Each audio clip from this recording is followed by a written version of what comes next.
I am Nick Silverside with The Average Gamer. I'm here at Eurogamer 2013 and I'm chatting with the Creative Director of Watch Dogs.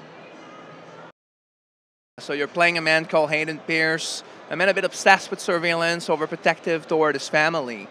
And when something goes wrong, then the player, through Hayden Pierce, will have to explode this obsession for surveillance and this know-how about hacking to solve his problem. It's going to start with a house, then suddenly a district, then the entire city of Chicago. You definitely let the player do it at his own pacing. So we have a skill tree system, like basically an RPG little element to it. So players will choose which tools they want to have first. So at their own pace, they take what they pick is interesting, they try it out, and then slowly but surely they get to master everything. And is there any of the techs that you particularly like, you're a big fan of, that you're really happy to see in the game? I am a big fan of the profiler system. I like the steam pipe stuff. Like there's the one gigantic like overeat of steam pipe system, which basically blows up under the street. So it's very efficient against car enemies.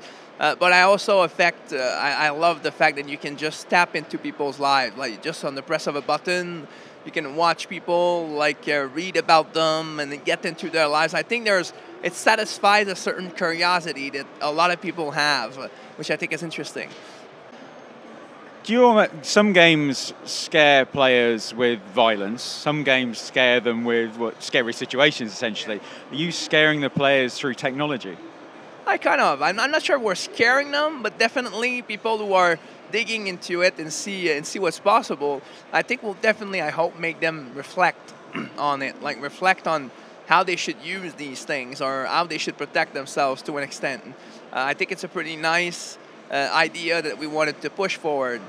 We're kind of in contradiction with ourselves in an interesting way. On one side, we're talking about the risk of technology, and on the other, the main gameplay mechanic is a glorification of technology. So I think we're balancing ourselves that way, where in the end, instead of saying, oh, the enemy is technology and you need to fight back, we just said, well, think about everything that can be exploited, and instead of being scared about it, that's going to be your tool.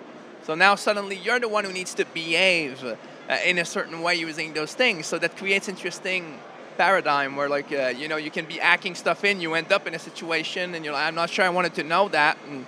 And that creates a nice mirror towards the player so he can think about the subject. And the player has an element of control over how much action and tech they want to do when they're playing the game?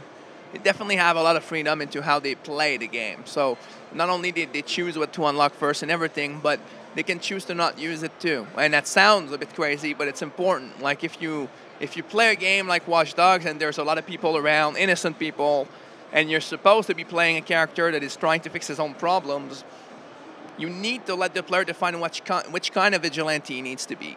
Vigilante has two different definitions. It has the comic book definition, which the glorified Batman type of thing, and also has the more down-to-earth definition, which is basically someone who takes justice into his own hands.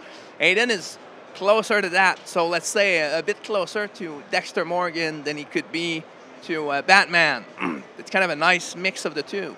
So when you play a game like that, and there's people around, you need repercussion with everything you do. So like making sure that if you do something wrong, there's casualties like around it, and then the media will talk about it, and then the whole simulation twists around. So that way we can really bring the sense that if you want to use a steam pipe, you can. There might be consequences with it. So that creates a nice environment for the player to experiment what he wants to do. And the reputation seems to work really well with players. They want to play good. So by having negative consequences like that, it changes their behavior. So it's a better way for us to let the player explore the system differently by using their own ethic code instead of us trying to judge them too much. So it creates a nice feel. But if you're a really, really nasty player, then you can be really nasty in the game. Oh, yeah, absolutely. You can be very nasty. Actually, it brings more gameplay. Because the more nasty you are, the more media is going to talk about you, the more you're going to end up in situations where you see your face on television and people around start detecting you everywhere, and that escalate into other situations.